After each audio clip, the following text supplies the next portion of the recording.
축복은 저주를 무너뜨리고 새로운 인생을 만들어내는 능력입니다. 신약을 보게 되면 축복이라는 단어가 많이 없습니다. 그럼에도 불구하고 예수님께서는 축복하셨고 또 우리에게 축복하도록 교훈하고 있습니다. 예수님이 주로 축복하신 그 대상을 보게 되면 아이들입니다.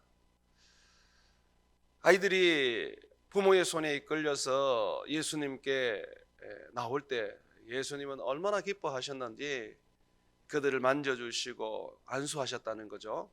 그리고 그들을 마음껏 축복해 주셨습니다. 이 일에 있어서 제자들이 오해하기도 했습니다. 아이들이 예수님께 나와서 예수님의 사역을 방해하는 건 아닌가 싶어서 예수님께 나오는 것을 차단하기도 했습니다. 그럴 때면 예수님은 아주 제자들을 엄하게 나무라셨습니다. 천국은 어린아이들의 것이다. 어린아이들이 내게 나오는 것을 절대로 막지 마라 하시면서 예수님은 아이들이 자기에게 나오는 것을 아주 소중하게 여기셨고 아이들을 축복하시고 아이들을 어루만지시는 것을 그의 사역 중에서도 귀중하게 여기셨습니다. 이런 예수님의 삶을 볼 때 우리도 이 삶을 따라가야 한다는 것입니다. 자녀들은 성경에 보면 태의 열매다고 얘기합니다. 주님이 가족을 이루고 사랑을 이룬 두 남녀에게 주신 열매라는 것입니다. 열매가 있어야 하나님께서는 기뻐하시고 열매가 있어야 하나님은 그 삶을 받으시는 것입니다. 자녀가 없으면 열매가 없다라는 게 아닙니다. 제가 말씀드리는 것은 자녀라는 것은 그냥 우리 인생에 살아가는 데 있어서 있으면 좋고 없어도 그만이고 라는 게 아니라는 것입니다. 하나님이 자녀를 주실 때는 그 자녀에 대하여 하나님이 주신 사람이라는 것을 알아야 된다는 것입니다. 그래서 하나님께서는 예수 그리스도를 통해서 우리에게 보여주십니다. 자녀들을 어루만지고 축복해라. 너희의 축복들이 자녀의 인생을 바꾸어 놓을 것이다 라고 그렇게 말씀하십니다. 오늘 저는 여러분들에게 모세의 축복을 가지고 말씀을 나눌 건데 이번 특세 한 주간 그리고 금요기도회 그리고 오늘 주일 예배까지 이 모세의 축복을 가지고 설교를 할 것입니다. 이 모세는 11지파에게 축복을 했습니다. 야곱의 자녀들이죠. 그 자녀들이 모두 다 지파를 이루었습니다. 성경으로 보면 한 나라를 이루었다는 것이죠. 이 지파를 이루었는데 이 지파를 향해서 모세가 축복을 합니다. 이때가 이제 모세가 곧 죽음을 앞두고 있었을 때였는데 이스라엘 백성들이 12지파들이 광야에서 40년 동안 모진 훈련을 받고 이제 하나님이 약속하신 가나안 땅에 들어가게 됩니다. 이때에 이제 축복을 하는 것입니다. 가나안 땅에 들어가서 정말 피비린내 나는 전쟁을 치르고 이제 그 땅을 획득해야 되는데 이 전쟁을 앞두고 있는 이스라엘 민족 이 12지파에게 축복을 하는 것입니다. 자, 이 축복을 할 때 여러분들이 성경을 읽어보시면 특이점을 하나 발견하게 됩니다. 시므온 지파에 대해서는 어떤 언급이 없습니다. 다시 말해서 축복하지 않았다는 것입니다. 모든 지파를 다 축복하는데 왜 시므온 지파를 축복하지 않았는지 참으로 의아한 생각이 듭니다. 이 부분은 제가 나중에 한번 언급하기로 하고, 자, 이토록 축복이라는 것은 그저 모든 사람들에게 다 주어지는 게 아닙니다. 모세는 이스라엘 민족을 위하여 온 마음을 다하여서 정성을 다하여서 축복하는데 모든 사람을 다 축복하지 않았다는 것을 기억해 달라는 것입니다. 축복이라는 것은 이토록 하나님께서 모든 사람에게 주는 게 아니라는 것이죠. 여러분들이 자녀들을 축복할 때에 그렇습니다. 여러분들이 자녀들을 위하여 축복한다는 것은 하나님의 이름으로 축복을 한다는 것인데 특별하다는 것입니다. 하나님의 축복을 여러분을 통해서 자녀들이 받는다는 것이죠. 이 자녀들이 하나님의 축복을 받을 때에 하나님은 그대로 이루어 주실 것입니다. 오늘 이스라엘 민족 가운데에 맏형이라고 할 수 있는 르우벤, 이 장자에 대한 축복이 나오는데 이 장자에 대한 이 축복이 이게 축복이 맞나 하는 생각이 들 수 있습니다. 다시 한번 보십시오. 르우벤은 죽지 아니하고 살기를 원하며 그 사람 수가 적지 아니하기를 원하나이다. 여기 보면 르우벤이 죽지 않고 또 그의 백성의 수가 적지 않기를 원한다. 이렇게 이제 모세가 축복을 합니다. 여기 보면 왜 이렇게 축복할까? 좀 더 많은 축복, 좀 더 특별한 축복을 줄 수 있을 건데 죽지 아니한다라고 하고 수가 적지 않기를 원한다라고 할까? 이 죽지 않는다는 게 영생한다는 겁니까? 그게 아닙니다. 이 죽지 않는다는 부분은 이렇게 표현이 됩니다. 쇠퇴하지 않게 해주소서. 쇠퇴하지 않게 해주소서. 흥하게 해주옵소서. 능하게 해주옵소서. 이렇게 기도를 해야 되는데 조금 부정적인 면이 없지 않아 있습니다. 쇠하지 않게 해주옵소서. 또 보면 그 수가 적지 않게 해주십시오. 그 수가 많아지게 해주십시오. 이렇게 해야 되는데 그렇게 하지 않는단 말이죠. 요셉 지파를 두고 기도할 때는 그 요셉의 두 자녀 에브라임과 므낫세를 향해서는 에브라임은 만만히요, 므낫세는 천천히 되게 해주소서, 엄청난 어떤 그런 부흥을, 성장을 축복한단 말이죠. 그런데 왜 이 르우벤에게는 이렇게 할까? 이게 무슨 축복이 될까 하는 생각이 듭니다. 왜 이런 이 축복을 하게 되느냐 하면 이 르우벤을 살펴볼 필요가 있습니다. 여러분, 이 르우벤은 하나님께서 오랜 시간 징벌을 하셨습니다. 왜 징벌을 했느냐면 이 르우벤이 아버지 야곱의 또 다른 처, 그러니까 르우벤의 작은 어머니가 되겠죠. 그 어머니를 간통을 했습니다. 그 어머니와 함께 아버지의 처와 잠자리를 한 것입니다.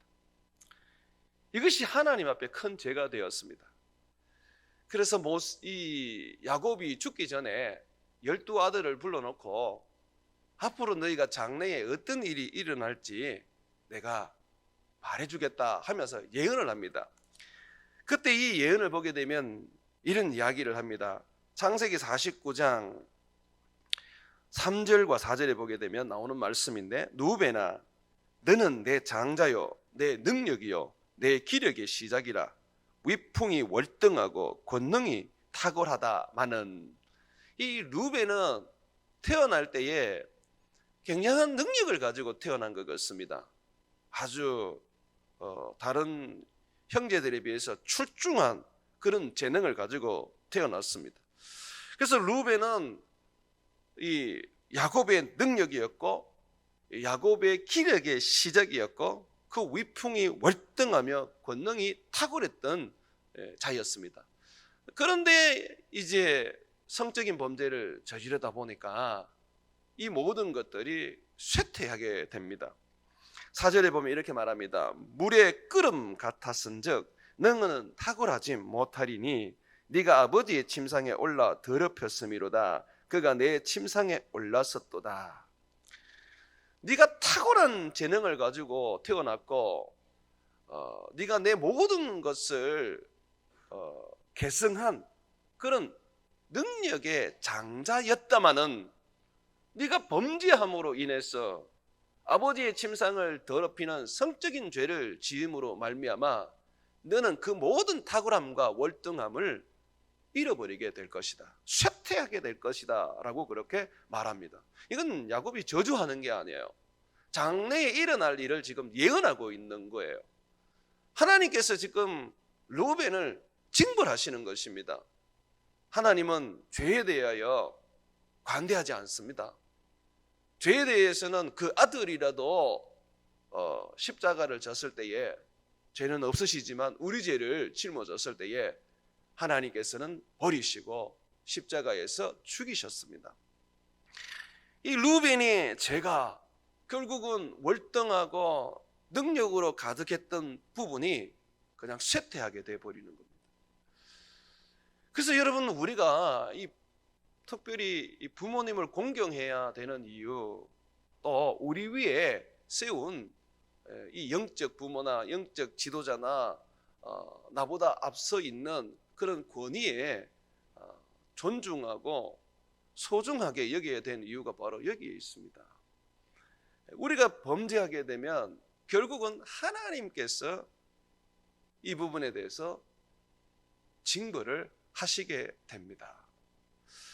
사실 야곱이 아들이 자기의 아내를 범했다고 해서 어떻게 징벌을 하겠습니까? 자식이 범죄해도 다 자기 잘못이라고 여길 수밖에 없고 그것을 품고 안고 가야 하는 것이 부모이기 때문에 야곱은 가슴만 아플 뿐이지 뭐 어떻게 할 수가 없었을 거예요. 그런데 하나님은 그렇지 않습니다. 자, 이렇게 탁월하게 태어났지만은 그의 범죄로 인하여 쇠퇴하는 인생을 그가 살아야 했었습니다. 이런 인생을 살아야 하는데 모세가 400년이 지나서 이 르우벤에게 이 징벌을 멈추고 축복으로 바꾸어 놓습니다. 너는 이제 죽지 아니하고, 다시 말해서 쇠퇴하지 아니하고, 너의 백성들이 또한 적지 아니할 것이다. 저주를 멈춰버리는 것입니다. 멈춰버리면서 이제 하나님이 이 르우벤 자손들에게 축복을 부어주시기를 간구하는 것입니다. 사랑하는 여러분, 우리의 자녀들이 이 세상을 살면서 많은 어려움들과 많은 고통들을 겪고 있습니다. 한국이 경제가 성장하던 때는 뭘 해도 돈도 벌 수 있고 일도 할 수 있고 모든 삶이 잘 되는 것 같았어요. 그러나 지금 한번 보십시오. 세계 경제 10위가 됐다 하지만은 지금의 이 코로나 시대 속에서 우리의 자녀들은 일자리를 얻기가 많이 어렵습니다. 결혼도 힘들고 또 자녀를 낳고 또 집을 얻어서 사는 것은 우리 자녀들에게는 너무 버거운 일들입니다. 자, 이런 것들을 우리는 바꿀 수 있습니다. 르우벤의 쇠퇴하는 인생을 축복으로 바꾸어 놓은 것처럼 우리의 축복이 지금의 이 세대의 우리의 자녀, 힘겨운 세상 속에 모든 젊은이들이 당하고 있는 이 어려움들을 바꾸어 놓고 다시 하나님의 능력과 하나님의 부흥으로 변화시킬 수 있다는 것입니다. 르우벤은 이 모세의 축복으로 인해서 그 인생이 완전히 바뀌어졌습니다. 그 인생은 나락으로 떨어지던 인생이었지만 그러나 축복으로 말미암아 그는 다시 반전하여서 주님의 은혜 안에서 날아오를 수 있는 그런 축복을 받게 된 것입니다. 그렇습니다, 여러분. 우리의 자녀들의 미래, 우리의 축복으로 바꾸어 놓을 수 있습니다. 자녀들이 열심히 공부도 해야 되고 또 열심히 일도 해야 되고 모든 일에 있어서 땀 흘리면서 성실하게 살아가면서 자기 인생을 바꿔 놓아야 할 것입니다. 그러나 그것만이 우리 자녀들의 인생의 미래를 보장하는 것이 아니라 우리들의 축복이 우리 자녀들의 인생을 바꿔 놓는다는 것이죠. 우리의 자녀들은 아직까지 연약한 어린 자들입니다. 범죄도 쉽게 저지르고 하나님 앞에서 살아가는 그들의 삶이 보면 연약하기 거지없습니다.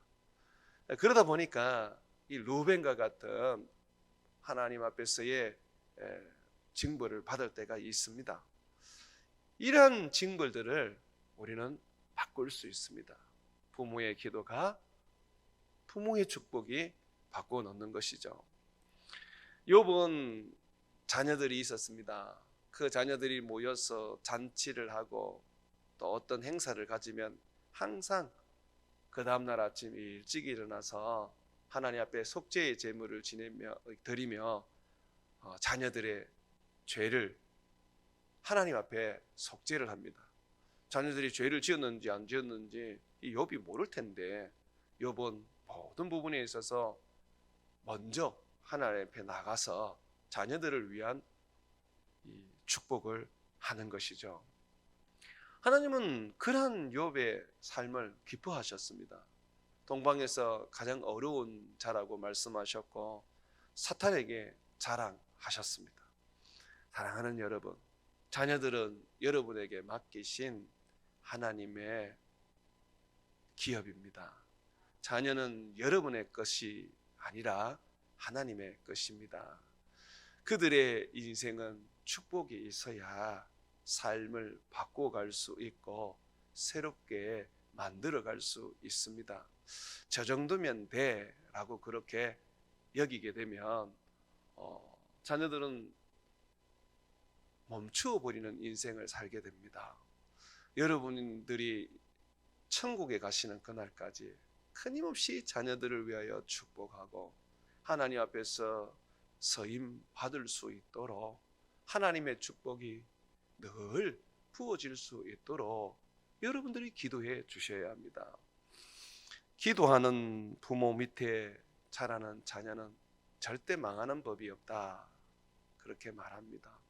실질적으로 크리스찬들 중에서 영향력을 떨치고 모든 일에 있어서 복을 받는 사람들을 보게 되면 부모의 그 기도가 항상 대포되어 있습니다. 순교자들의 그 자녀들을 한번 보십시오. 일제시대에 공산당 시대에 억압받는 신앙 속에서도 굴하지 않고 정말 주님을 잘 섬기며 자녀들을 위하여 눈물로 기도했던 분들 한번 생각해 보십시오. 그분들이 그 자녀들의 미래를 어떻게 바꿔놓았습니까? 놀랍게 축복으로 바꿔놓았지 않습니까? 우리가 분당에 우리 교회를 개척해서 지금 한국에서 가장 영향력을 떨치고 있는 이찬수 목사님 같은 경우, 그분도 그 아버지가 40일 금식기도 하다가 돌아가셨다 그러지 않습니까? 그 아버지가 금식기도 하셔서 세상을 떠나면서 홀로 되셨습니다. 그런데 어때요? 아버지는 없지만 하나님이 그를 축복해서 아버지보다 몇 배나 더 월등한 사역을 하게 했지 않습니까? 원누리교회를 만들었던 세웠던 하영조 목사님은 어떻습니까? 이북에서 건너온 아버지가 매일마다 자녀들을 모아서 예배를 드리면서 자녀들의 그 인생을 바꿔놓았지 않습니까? 사랑하는 여러분, 루벤의 저주가, 루벤의 징벌이 모세의 축복으로 인하여 완전히 바뀌어졌습니다. 자녀의 인생을 여러분이 축복함으로 바꿔놓을 수 있습니다. 우리 자녀들이 부지 중에 짓는 이 죄들, 여러분들이 기도할 때에 이 죄는 속죄가 되고 이 죄가 하나님의 징벌로 이어지는 것이 아니라 도리어 하나님의 축복으로 바뀌어지는 역사가 일어납니다. 그러므로 우리의 자녀들, 여러분들이 눈 감으시는 그 순간까지 여러분들은 항상 축복하고 우리 자녀들의 인생을 살펴보면서 힘들고 어렵고 고통스러운 것들을 변화시키고 바꾸어 나갈 수 있는 그런 삶을 살아주시기를 바랍니다.